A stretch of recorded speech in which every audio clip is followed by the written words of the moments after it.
Welcome to this week's edition of World Crisis Radio. This is Daniela Walls, National Chair of the Tax Wall Street Party.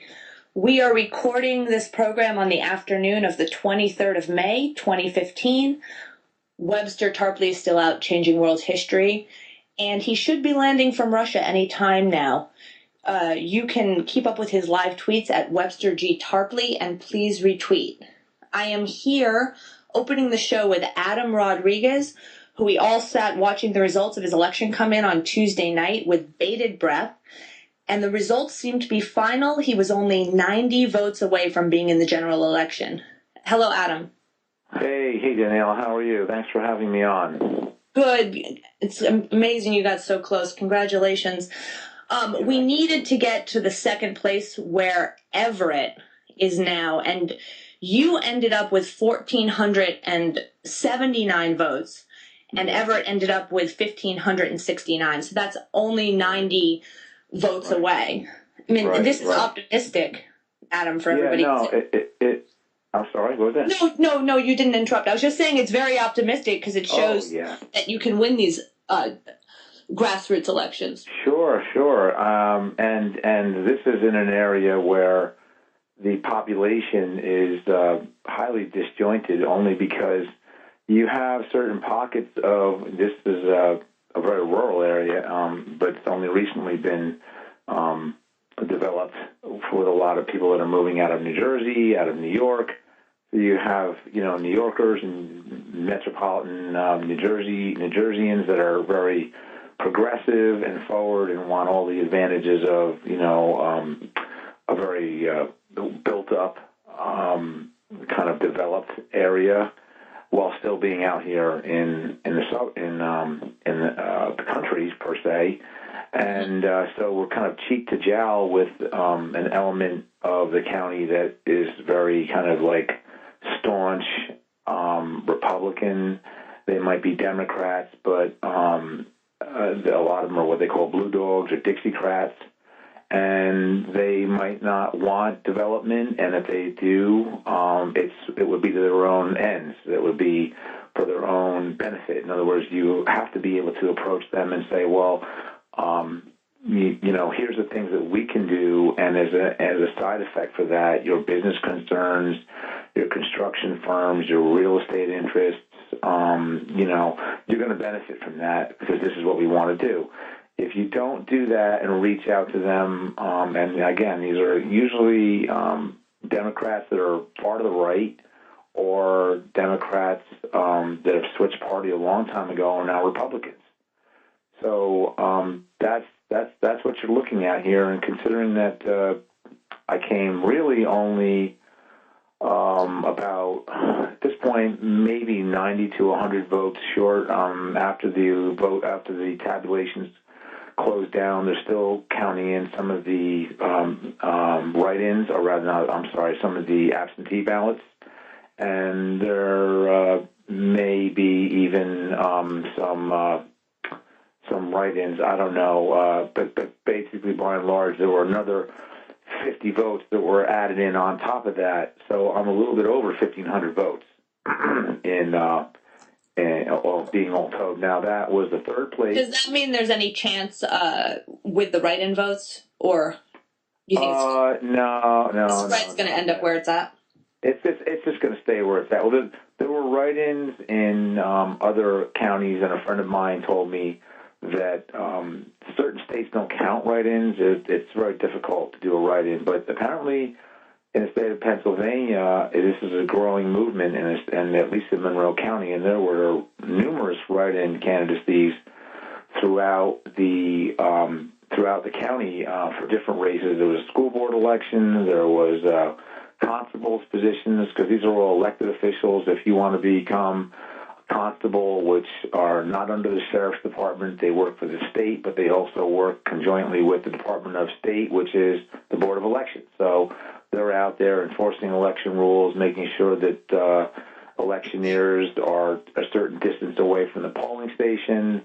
If there's any disruption at the event, they're there to mediate that. Local sheriffs and police are not allowed in until it's resolved inside by the constable. If they can't, then the police and the sheriff's department comes in, because it has to be completely unbiased and arbitrary, and it has to be run by the Department of State and the Board of Elections. So again, this should prove, though, that the responsibility in this case falls on us. It falls on all of us. Oh, yeah. Listeners, I mean, this could have been achieved if we look at this 90 votes, if more people got involved making calls for you in that last few days. And I'm just going to make a point here. I don't mean to use your campaign to make the point, but it's a perfect example. But these are the days to get active.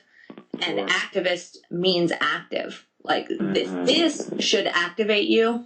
And, you know, sitting on social media all day, I don't think it's going to cut it anymore. You need to get a hold of the phone list. We had a phone list of super voters.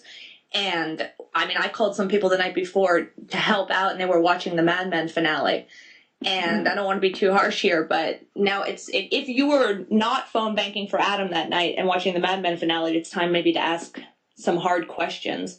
And this Titanic, you know, we're all in, is sinking. And then Americans were binge watching television series, and it could have been you alone. I'm speaking to anybody who's listening in the audience that got those last 90 people to the polls for you. We should also, Adam, really quickly thank the unsung heroes from our group. And the first people that come to mind are Matt Rossman and Bernie Brown. Sure. Bernie. Yeah, Bernie was, you know, I've never spoken directly with Bernie, but, you know, from what I've been told, he was a really staunch supporter, working in the backgrounds, working the phones, calling people from the super voter list, which we cultivated, and which is very accurate. We cultivated here in the county, calling them up, just letting them know that I'm running. And, you know, it's all about name recognition. You know, unfortunately, I'm not a candidate that was born with a silver spoon in my mouth. I don't have a lot of money, and I'm having to rely on my own, you know, wits and my own wherewithal and my charisma and getting people to trust me in order to get my name out there. And if that in public office happens to be where I want to be, well, Bernie, you know, one thing about Bernie as an example is that he was doing this from out in California. Right. People can help each other get into these local seats, and you've just proved that this is achievable. Doable. It's very doable, because let's go over from a top-down perspective where we were at. So basically, because Matt did such unbelievable research back from the 2011 election, and that's the kind of thing that you pay outside consultants to do for you. Matt came on because of his ability to work spreadsheets using Excel. He's very adept at that. This is pretty much what he does for his full-time job in another capacity, but very similar, crunching numbers. He was able to run down on a precinct-by-precinct basis where the Democratic vote was strongest in the last 2011 municipal election, okay, in the off-year election, and where Democratic votes were weakest. So we were able to target very early on where I needed to be able to have the most amount of outreach, whether it's through phone banking, mailers, getting out to events, identifying local leaders in that area that I needed to reach out to and shake hands with and work with. Matt did that right from the start. So, you know, I just really appreciated that, because he was able to say, you had roughly a little bit over 4,000 votes. And then I was told by somebody in my own party that we had a little bit over 5,000 votes. So there was a discrepancy of about 1,000 votes. And I still think it was around 4,000 plus votes. I could be wrong, but at any rate, this election... Adam, let's finish this conversation on the other side. You're listening to World Crisis Radio. In for Dr. Tarpley. Other side of the break, Adam, you were talking about how the votes broke down, and we were to show how close you came. Yeah, right. So basically, you know, Matt was able to determine that we had a little over 4,000 votes. I was told by someone else it might be over 5,000. So I think this time it came out a little bit closer to 5,000, because you had the top vote getter getting somewhere around 2,300, maybe 2,400 votes. That was Christie.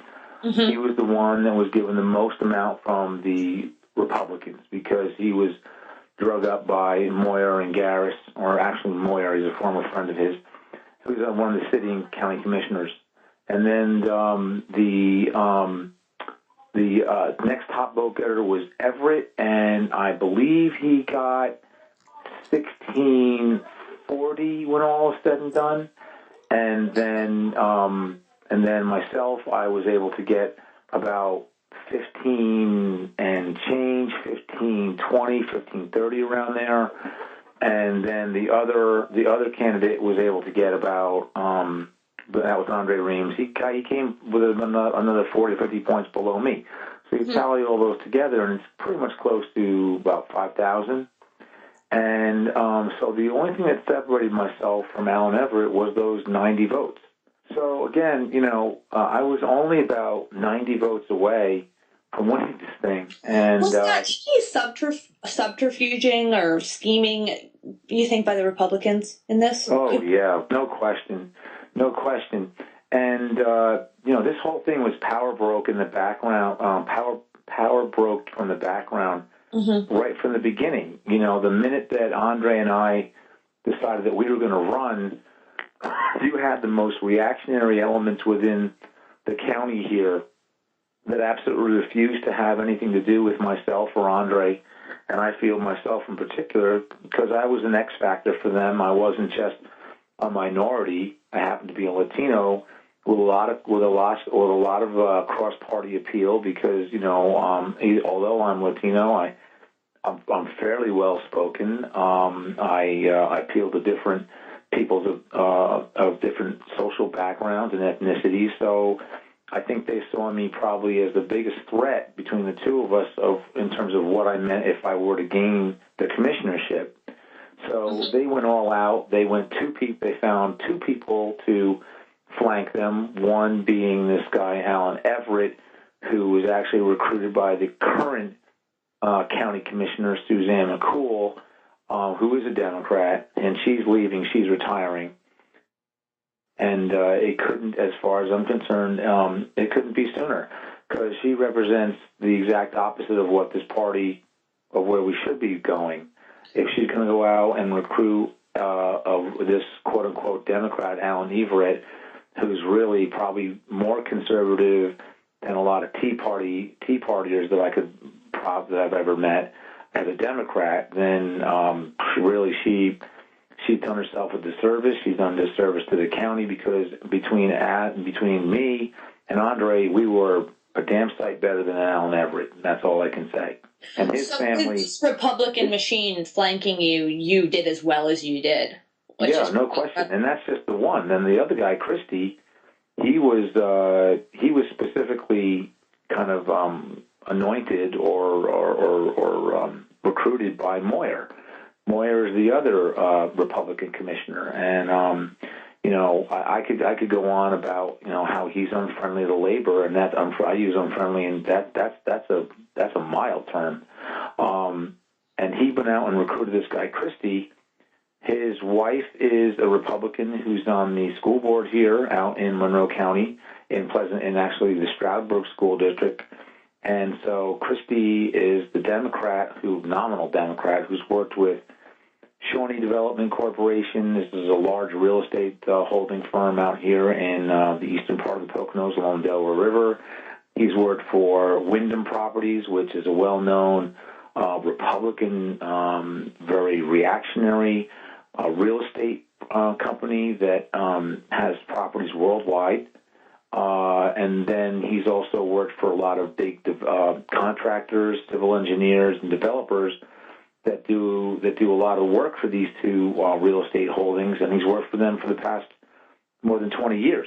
And so they kind of use the excuses, oh, well, this one person worked on the fire department with John Moyer. That's why he's friends with him. That's not the reason why they're friends. He was his boss.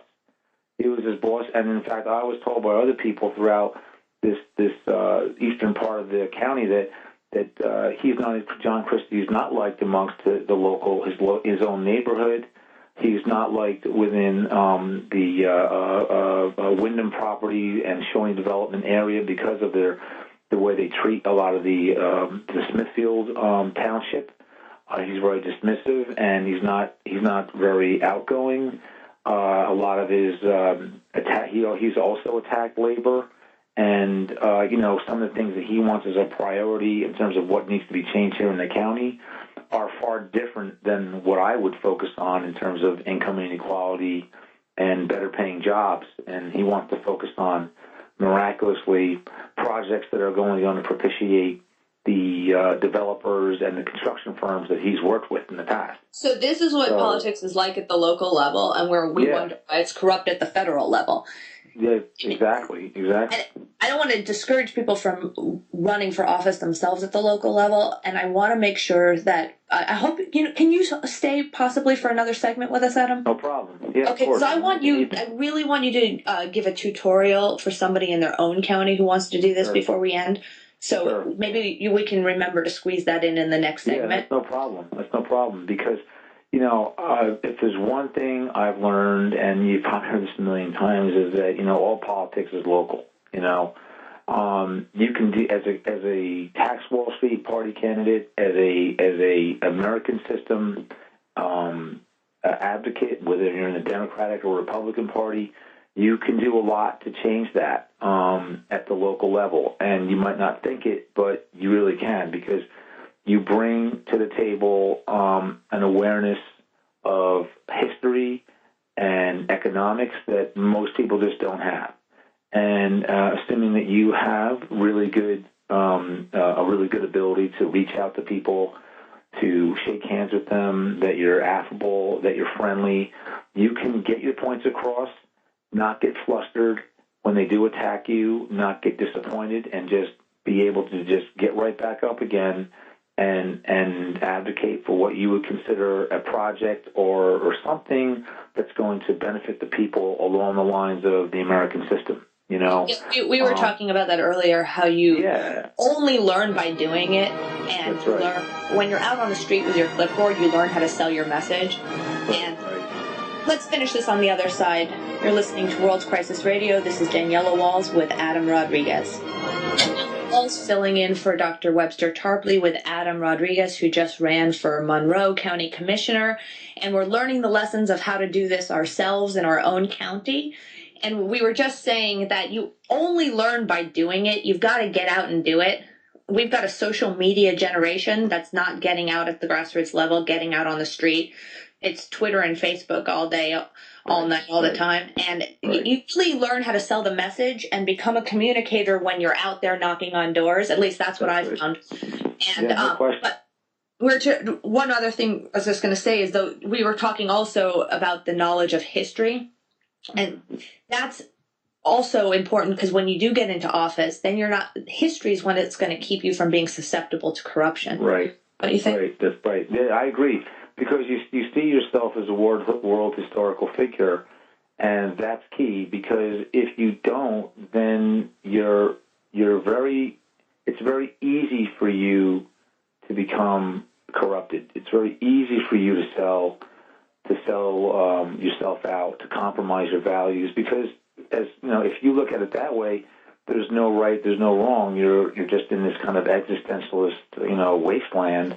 And as far as you're concerned, as a politician, if you're thinking that way, or anybody really, it's just, what can I get for now? And that's it. And you're going to get hit with by all angles, with criticism, with bribes, and you need to say, who am I in the context of world history? Exactly. And if you don't do that, you're just, like I said, you're just lost in a wasteland that will subsume you and spit you out quicker than you could possibly imagine. And I think it's the better politicians, the good politicians that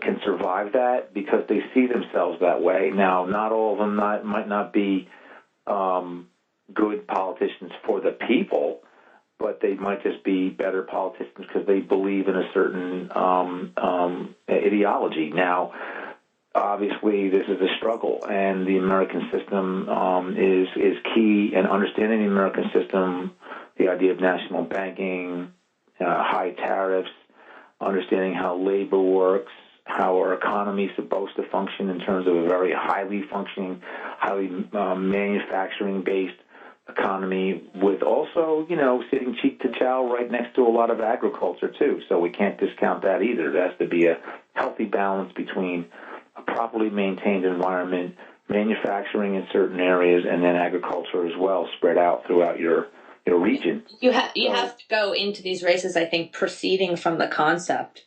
Right. And you have to know what you stand for walking in and keep that as a compass. I mean, the PWA, Public Works Administration, TVA, they were all controversial at their time, but somebody had to have the courage in the face of that criticism to get them built. Right. And we need that type of courage in our candidates today.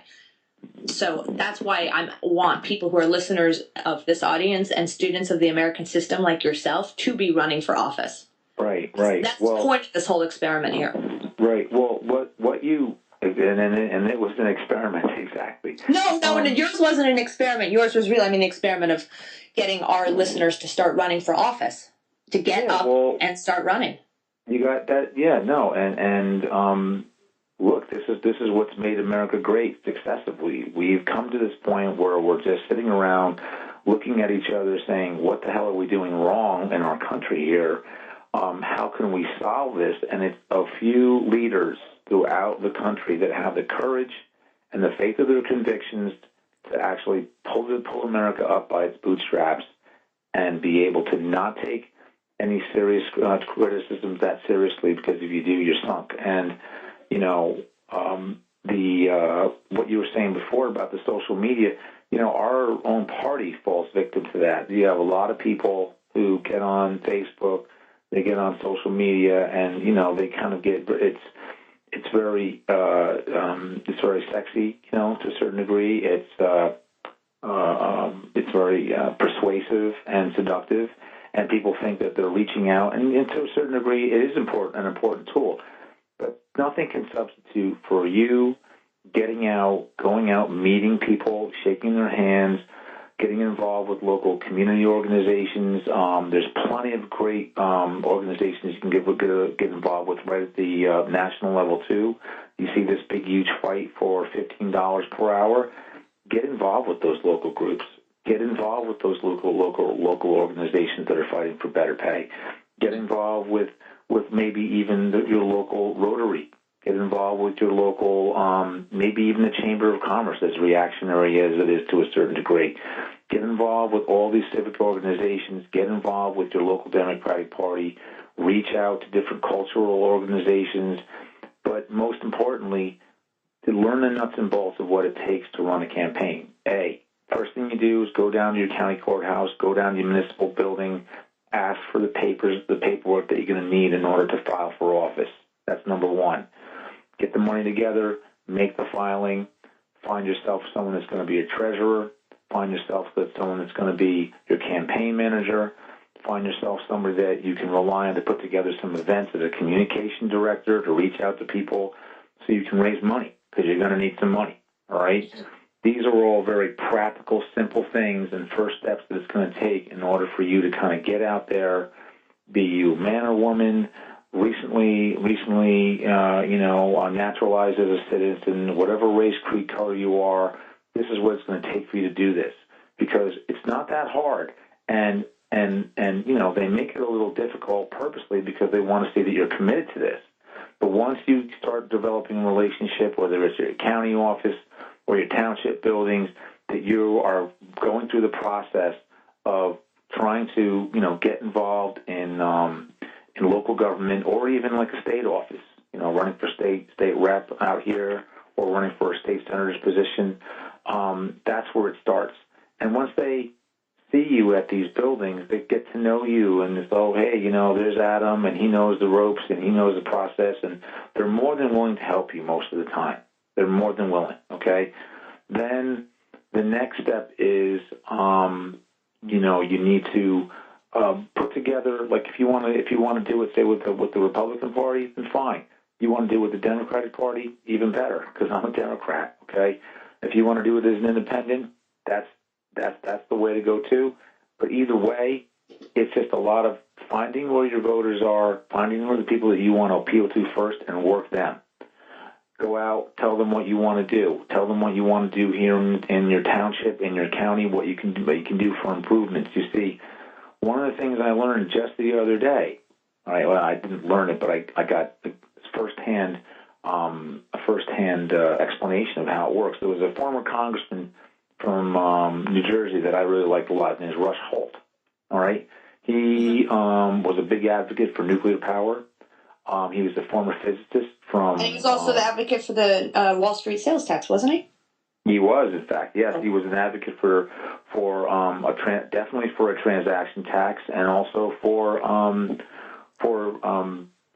fusion research. Okay, so he was friends with a Middlesex mayor. I'm not sure which town exactly. He now lives up here in the Poconos, and I met him just the other day, and he said he would have conversations with Rush Holt all the time. And if he needed something, and if he needed money, if he needed a grant, he would go to Rush Holt to work with him for those things, because we don't have a national bank. We have a dysfunctional Congress. We have a dysfunctional Senate. We have a dysfunctional system of how to get money from the federal level down to the state level for projects of great importance, and leaving ourselves bare for Wall Street and hedge funds and banks to come in and offer up money for these projects at usurious rates, and that's a ripoff. That's this whole public-private partnership nonsense is a total ripoff. Whenever I hear people at the state level talking about this, and these are politicians, are just like, I have to look at them sideways and go, are you sure that you're thinking straight about this? Because we used to do these things back all the way up until the mid to late 70s on federal money, and now we're not getting dime one for these projects. Adam, thanks for joining us. Can we finish this conversation next week? Oh, yeah, sure, no problem. Congratulations on how far you got. Amazing job. See you on the other side. This is World Crisis Radio. Welcome back to World Crisis. Daniela Walls filling in for Dr. Webster Tarpley. We were just talking to Adam Rodriguez, who ran for county commissioner in Monroe County, Pennsylvania, and came very close, 90 votes shy of entering the general election. So we can see that this can be done. If you want to try to take a seat in your local area and you need some tools, we can put you in touch with Adam. We can help out with some tools too. Contact us at taxwallstreetparty@gmail.com, all spelled out, taxwallstreetparty, all lowercase, @gmail.com. And we will put you in touch with Adam and give you some tools. And also, remember, these positions come with a salary. This isn't just quixotic. And I tend to think about how much time we all spend on social media. People can spend 10 hours a day, but then they say, well, I don't have the time to spend running for my local office. And I think that we all might need to consider the fact that we do. And at the end of a few months of campaigning, you might get into office with a substantial salary. So, and what's social media ever really going to give back? So like to think about that. The Baltimore riots, I want to make a few points about this. The Baltimore riots may be over, but the violence continues to spread. I was reading there was 164 non-fatal shootings and 50 fatal shootings this year alone. And without even going into those details yet, I just want to say, isn't it obvious? Isn't it obvious that the answer is no jobs, no peace? I think the UFA has a meme about that, and if not, we have to make one. But it's no jobs, no peace. Al Sharpton and crew can spin no jobs, no peace into no justice, no peace. But you have a bunch of young men with testosterone running in their veins, and then we give them nothing to do. I'm surprised it isn't worse. So, sorry. What do we all think is going to happen if you have that situation? It will be a war zone, and in any war zone, bad things happen. Both sides are going to brutalize each other. No jobs, no peace is backwards. The right way around historically is no jobs, no peace. And you know what? That should go for all races. Rioting is not the way to do it, but demanding jobs for all is. Why isn't every unemployed man of every race in this country out demanding a new CC, Civilian Conservation Corps, or WPA, or PWA. The New Deal had a lot of acronyms, but I know why. And is it because we've all been a victim of psychological operations for so long, operations that made it so we don't even know what the CCC is? I mean, we were talking with Adam that people were watching the Mad Men finale, and this really got to me. But they were, when instead of making calls for Adam, they said, it's so important I watched this Mad Men finale series. And I came together like, they're watching Mad Men, but they forgot what life was supposed to be. We've lost the ability to imagine a better life. We've forgotten how it is. These Wall Street funded foundation, Madison Avenue slogans and TV and all of that sleight of hand are paid to make a lot of smoke and a lot of noise, so you never hear CCC. So it's our job here to tell what that is. The idea of the CCC was to take young, poor, unemployed men, similar to the ones that the media, it calls thugs in Baltimore, and have them build something. How about a high-speed rail line from Baltimore to D.C.? And not just at a decent living wage, but to be proud of what they built. Like my great-uncles, my great-uncles would brag to me, I grew up in New York City, about how their fathers helped build the Brooklyn Bridge every time we drove over it. And what's cooler, to have built the Brooklyn Bridge or to smoke pot? I was just in Baltimore, and it's a beautiful city. I was astonished by the architecture, but then part of it is stone cold ghetto, and nobody wanted to live like that, especially the people living in the ghetto. And if we made an emergency CCC, Civilian Conservation Corps, the CCC was part of the New Deal and employed 2 million men. Please look that up. We need an emergency CCC, rebuilding and modernizing the rail, like the rail that just crashed. And if we started something similar on the East Coast, you would see Baltimore turn into another Manhattan overnight. The CCC was filled with low-income tough guys who suddenly were recruited into this and got a good wage building stuff. Look that up. I want people to remember what this stuff is. Last week was National Infrastructure Week, and what clearer message could have been sent than riots coupled alongside the Amtrak crash? It's like, hello, rioters want good paying jobs, and we need to modernize our rail system. Crash right next to rioters, so you figure it out. The GOP reactionaries are already yelling that the left is going to call for more infrastructure. Well, oh really? Like, have any of them looked at the roads or bridges or tunnels lately? Our bridges are crumbling. Our tunnels are leaking. The infrastructure is 100 years old. The left says that the taxpayer needs to pick up the tab to rebuild it. I don't agree with that. We don't agree with that. We say there's another way. 0% loans from the Fed. The same loans they extend to Wall Street zombie banks and a Wall Street tax. 1-2 punch. And that's where your money comes from.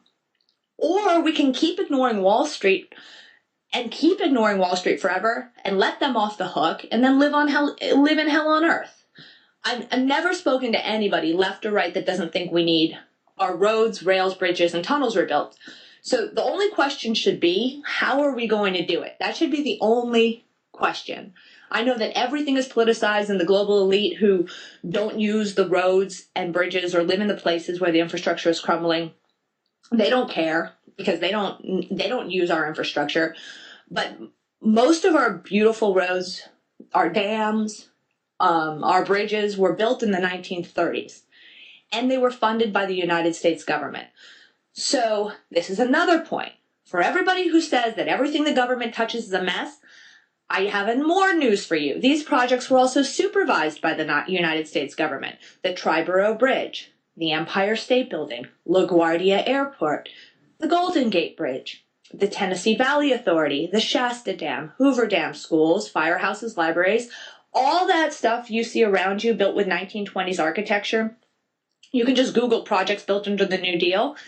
That is what we call infrastructure, and they were built with government jobs. So this trend that's all over the right, it's even on the left, the trend of conservatives, the new, more virulent GOP, and every other modern anarchist who says that government is always bad.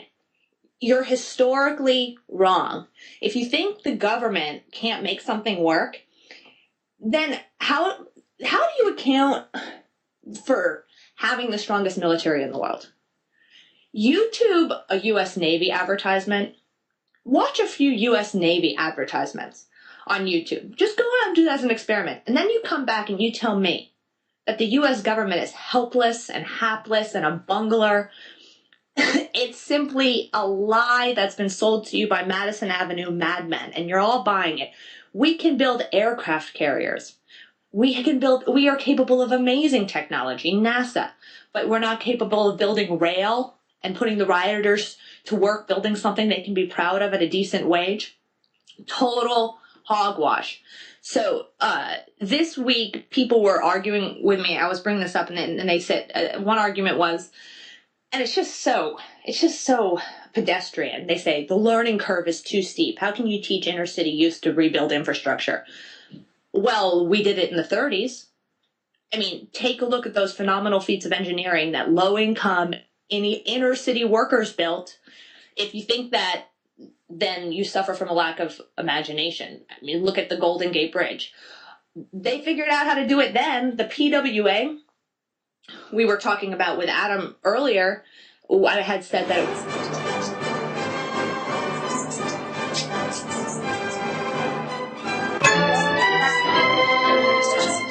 Crisis Radio. I'm Daniela Walls, filling in with Dr. Webster Tarpley, and I'm joined again by my good friend and correspondent in Athens, Greece, Michael Chiotinis.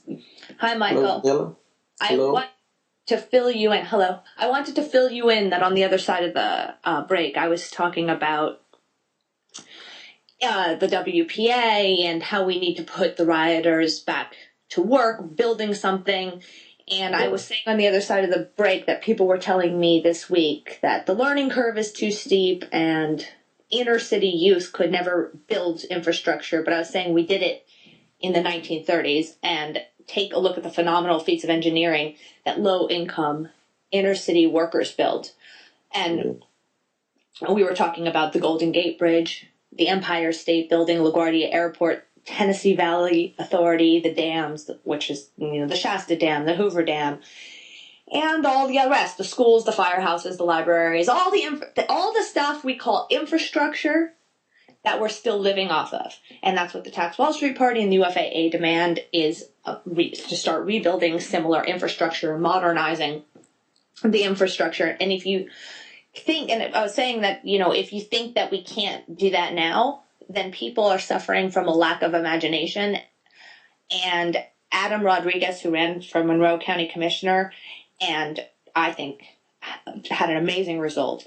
But I was telling him that the PWA, the Public Works Administration, and the TVA, which were both part of the New Deal, were controversial at their time, but somebody had to stand up in the face of that criticism and have courage and get them built. And I was saying we need some of that back in our veins today instead of wasting away in circles of chat on Twitter. And we need courage back. We need integrity.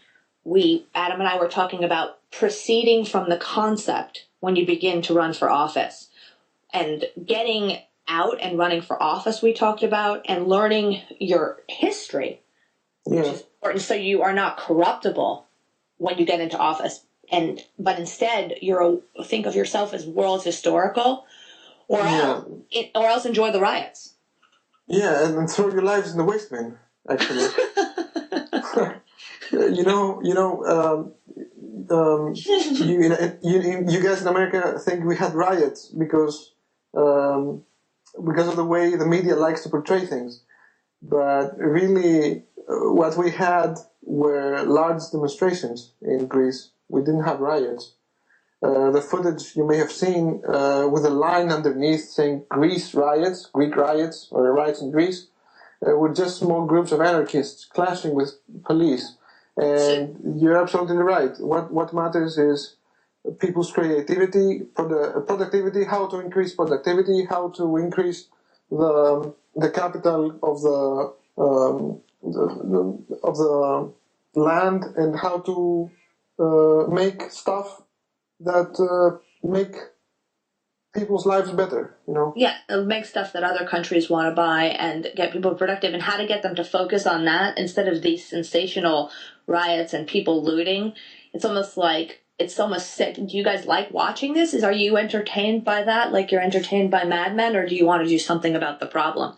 You know, I have to do something really quickly, Michael, and you're going to be with me for the rest of the show. So bear with me while I get through this. I should have probably done it before I called you on air. But I want to make the announcement that the Tax Wall Street Party and the United Front Against Austerity and Webster Tarpley have 5 panels this year at the Left Forum, which is more than any other year that we've done so far. That's going to be, and I'm announcing this because I want you, if you're in the New York area, to join us, to come to these panels. Every year that Webster's done them in the past, it's been standing room only. The room has been packed. To the back door with people standing behind the seats. So we already know we're going to have a great turnout, but please come and join us, and also meet us. Meet us. It's a way to meet people from the party. It's a way to meet me. It's a way to meet Webster. So come out and meet us, and we're going to be with a bunch of distinguished guests. I'm like Ray McGovern's coming with us, and Wayne Madsen, and a bunch of other, they're listed in the panels. I want to go through this really, the details. So it's at the Department of Sociology at the CUNY Graduate Center, 365 Fifth Avenue. I think that's around 59th Street. It might be it's the John Jay College of Criminal Justice, I think. Here's what you do. You go to leftforum, leftforum.org, and you can look up the address there. It's going to be from May 29th to June 1st. So it's next weekend. And, well, all the information is going to be on the website. The phone number, the address, there's no reason for me to repeat it. Go to leftforum.org. So we have 5 panels. Our first panel is going to be on Saturday. Saturday is going to be a crazy day, Michael. We have panels from 10 a.m. to 7 or 9 p.m. But 10 a.m. to 11:50 a.m. is going in room, you can look this up. I'm going to you know what I'll do? I'll post all this stuff on the taxwallstreetparty.org website or twsp.us. Either domain works. Or againstausterity.org or at tarpley.net. We'll post the entire list of schedules. But let me just tell you what panels we have. We have one with the Tax Wall Street Party, and that is, does the United Front Against Austerity and the Tax Wall Street Party have the demands needed for jobs and justice? And that is going to be with me, the chairperson, and then Austin local members, Maryland local members, the Carolinas local members, New Jersey local members. So they're all going to be giving a workshop on what they face on the ground in their own states. So we will have the North and the South represented, and we might have people coming from California at the last moment. Then our panel 2 is going to be Webster's longest panel. And that's going to be the one, if you want to see Webster, you really want to attend. It's called Not Hillary, Not Jeb, Stopping the Permanent Dictatorship of Austerity and War. So Webster's going to do that full panel. I think I'm going to do a short introduction. And I am also going to use that time to cover the case of Reverend Edward Pinkney in Benton Harbor. This will be a panel discussing who will lead the fight against economic austerity coming from both the Democrat and Republican parties. What are the demands needed to destroy the usurious finance that parasitizes the people while hollowing out America's economic potential? What political movement in the U.S. has a program, organizational strategy, and visionary leadership to create 30 million union wage jobs, everything we've been talking about before, 21st century infrastructure, Medicare for all, and free public education, and how can we organize an international united front to fight the banksters, warmongers, and reactionaries of our time. We will discuss the strategies and tactics for educating, organizing, and mobilizing a mass movement uniting civil rights, anti-war, and class struggle. So join the discussion on how to organize a Syriza Party for America. And there's a suggested reading list for this panel, which is Webster Tarpley's Surviving the Cataclysm. Also, our program at againstausterity.org, taxwallstreetparty.org, twsp.us, and materials and an outreach toolkit will be available to you on the day of that workshop. We're going to be providing that. Then panel 3 is going to be on Saturday from 3:15 to 5 p.m. So this is called Political Correctness and its Devastating Effect on the Left. And that's going to be sponsored by our friends at Vox News. The participants are going to be Harry Stuckey, who's the chair of Vox News, Webster Tarpley, and Wayne Madsen from the Wayne Madsen Report. Session 4 or panel 4 is from 5:10 to 7 p.m. And that's Building an Anti-Imperialist Front for 2016 from a co-opted anti-war movement. I'll finish the panels on the other side and we'll continue our talk with Michael Chiotinis. This is Daniela Walls filling in for Dr. Webster Tarpley. On the other side of the break, I was talking about our 5 panels this year, more than any other year at the Left Forum. We're basically taking over the place. So I had announced the first 3. I just want to finish up the last 2. So on Saturday, 5:10 to 7 p.m., we have Building an Anti-Imperialist Front for 2016 from a co-opted anti-war movement. The participants are going to be Joe Calhoun, chair and journalist and filmmaker from Colorado, Don DeBar, activist and radio show host from New York City, and Webster Tarpley. And then the last panel is going to be on Sunday from 3:40 to 5. So basically, Saturday and Sunday are the days that Saturday's the big day, and then we have one on Sunday. And session number 7 is ISIS and Islamic Extremism, a failure of U.S. policy, or precisely what the hidden hand of U.S. power wants. And that's sponsored again by our friends at Vox News, with participants Harry Stuckey, from the chair of Vox News, Webster Tarpley, and Ray McGovern, former CIA analyst. And then plus I've been invited to a few other panels to just do a guest speaking event on how comedy has failed the American public. And and you should come to Randy Credico's panel for that, and a panel with Lee Camp. So go there and ask questions and understand this stuff, because this is super interesting. I was standing here hearing this. This is super interesting. So people should get there and they should listen and ask questions and get involved. Thank you, Michael. Moving back to Greece, the German Huffington Post raved against Varoufakis with a hate-monger, extreme tone. Yeah. And what we need to get into what is this about, because this was vile filth from our friend Ariana. This is what this is about. The establishment is furious against Varoufakis. Let's not beat around the bush here. He is one of the most important people in European politics. Agree. If not the single most important. A true asset. The only hope for the Eurozone to remain in one piece, in my opinion. Varoufakis seems to not be afraid of Schäuble's political bullying. He says, I won't be blackmailed to sign something that could never work. And he actually knows what he's talking about. Also, very important, he has repeatedly called for a European banking union under the supervision of ESM. Can you tell the audience what the ESM is? ESM. Yeah. ESM, yes. ESM is the European Stability Mechanism. It's a stupid financial instrument or fund that the Eurozone countries created to quote-unquote bail out failing states. We know this means bailing out banks, but blaming the states.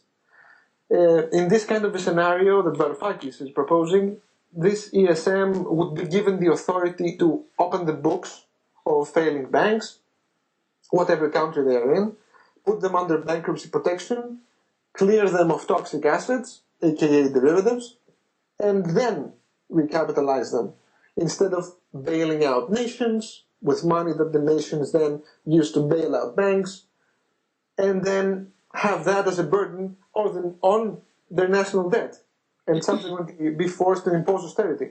So he's trying to put an end to this absurdity. If there ever was a true European federalist, put him through, please. Thank you. Reverend Pinckney, are you with us? I'm with you, Danielle. I'm with you. I think I only have 5 to 6 minutes to talk, but whatever needs to be done, we need to do it right away.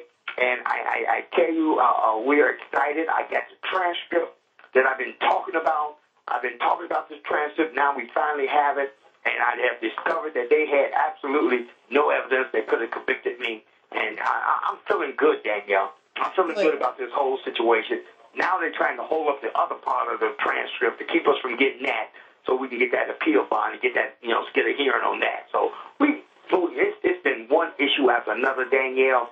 But listen, we need to get the word out a little bit better. We got to get people moving out there so people can understand how serious this is, and we cannot allow them to continue to perform what they've been performing. And it's been tremendous, just doing what we need to do, which is so important. I tell you, I'm feeling good, and I think things are going to be back. Yes. But we got to do what we got to do. You understand? We're in contact with the Italian unions, the Whirlpool union in Italy, because they're trying to lay off 2,000 workers, and I'm talking to them about your story. Absolutely. Matter of fact, you should be talking about that and tell them about it.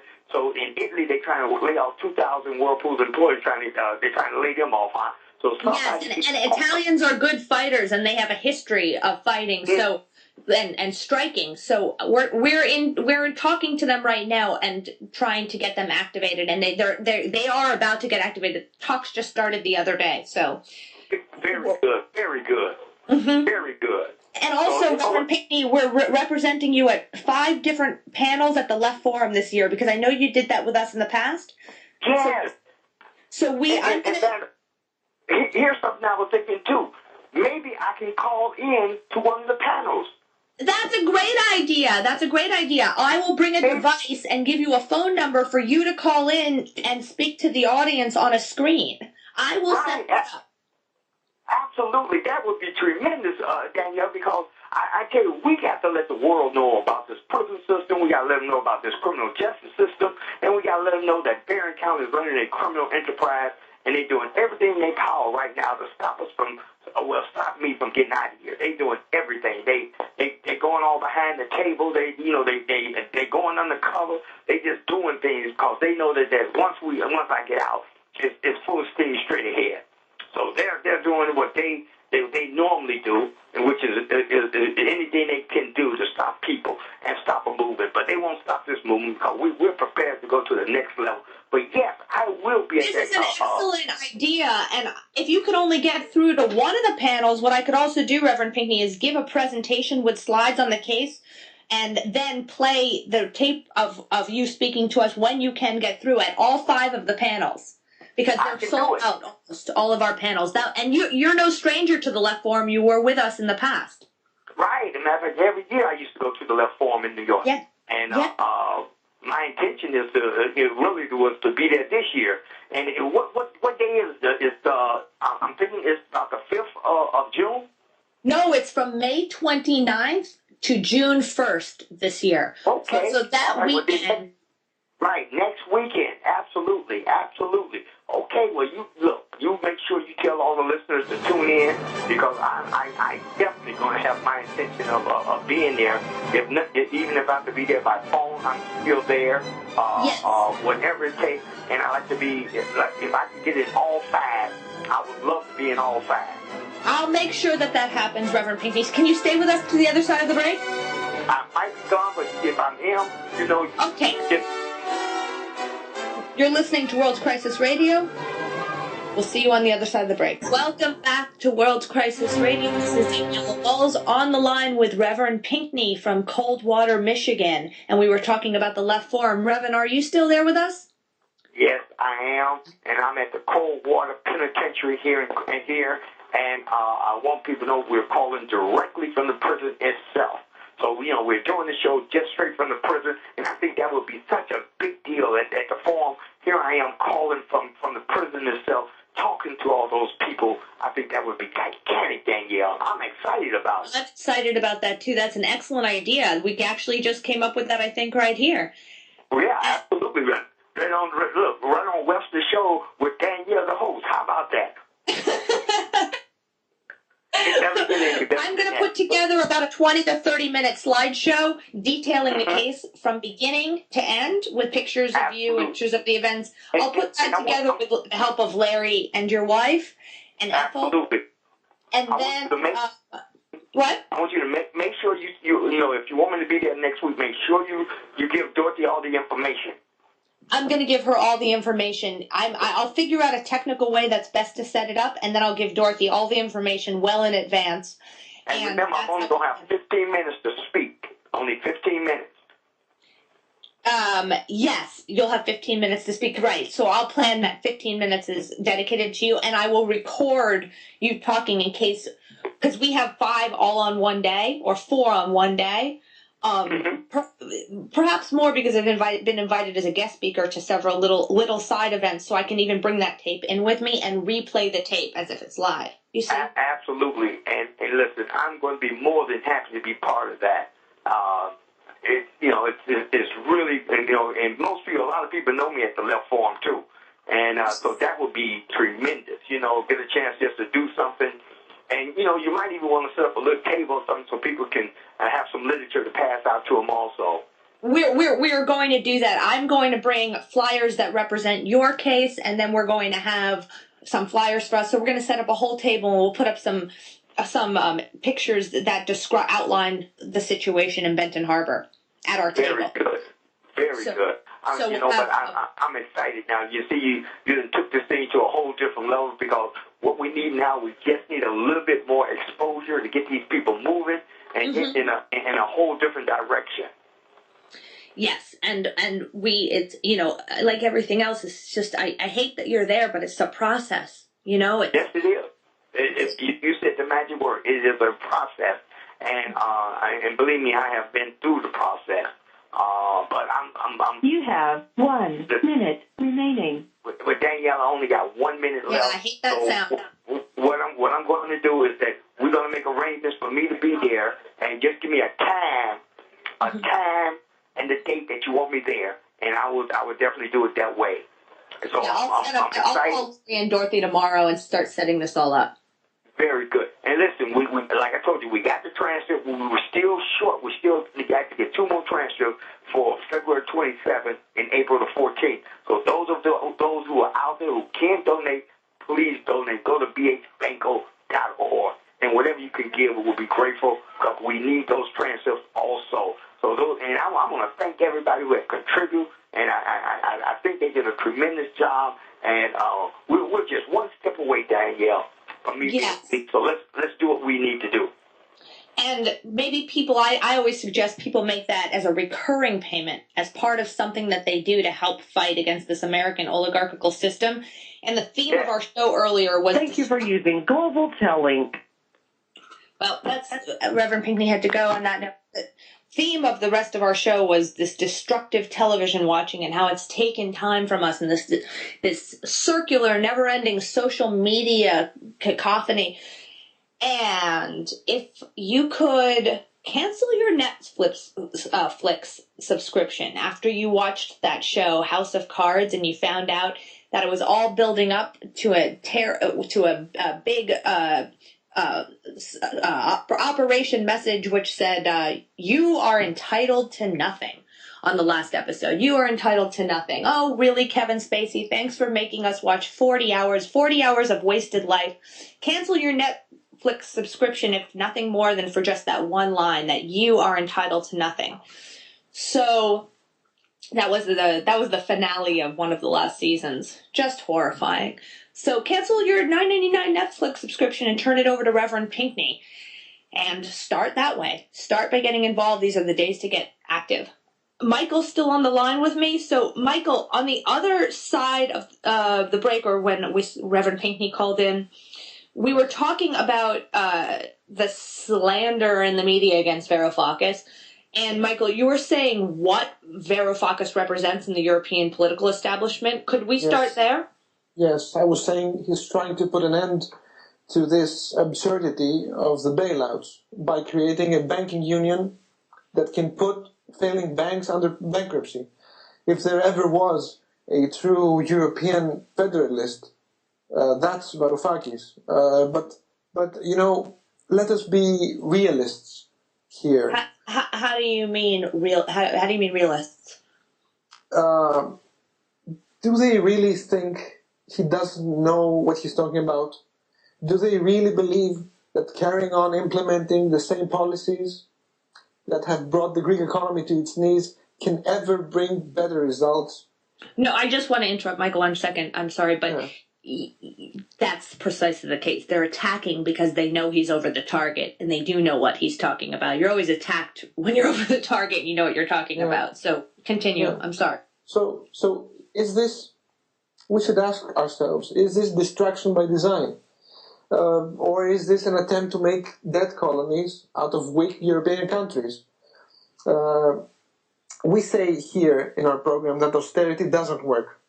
Varoufakis is the finance minister. He goes in these meetings with European officials where he's forbidden to talk microeconomics. He talks about this stuff, he gets attention towards these issues, but then nothing happens. Plus, he's being viciously attacked. He's forbidden to talk macroeconomics. Just want to make sure the audience heard that and didn't think it was microeconomics. No, macroeconomics. Yeah. Now, do we really, at that point, have the luxury to think that Schäuble, the German finance minister, is unable to understand that austerity doesn't work? Because I think he does. He does. So then, what are they doing to Greece and the periphery of Europe? Are they trying to build a European territory where austerity and banker dictatorship is unquestionable? Has the euro become a kind of political weapon in the hands of the elite? Are they trying to transform Greece and these countries into sweatshop economies so that they can stop being dependent on China or something? So there you have it.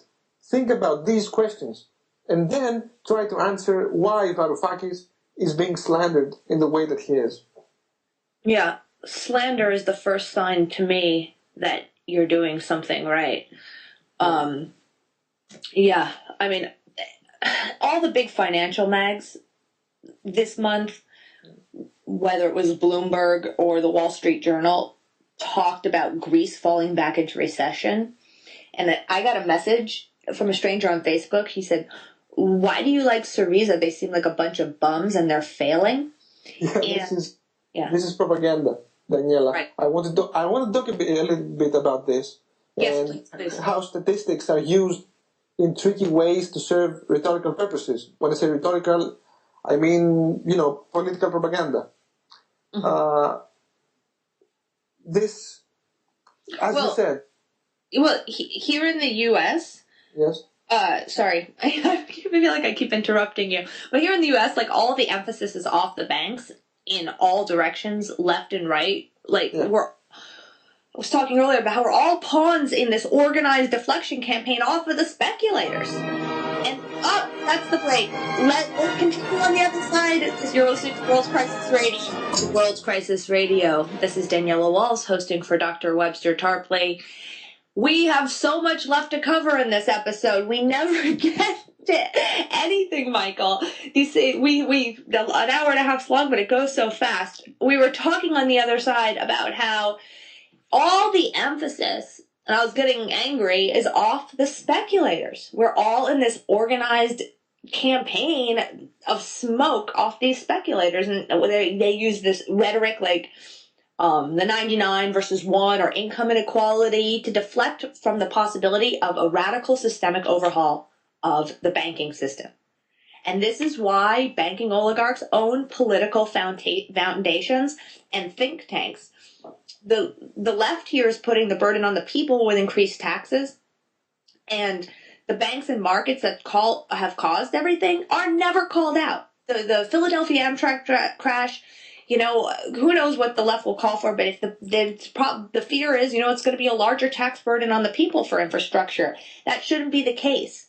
The Fed has to provide the same loans as usual. We've said this, that they give to Wall Street to rebuild and put the money back into the system with a Wall Street transaction tax, and demand the GOP Congress stop looting, underfunding Amtrak using a Wall Street sales tax and Fed policies and no privatization. Enough is enough.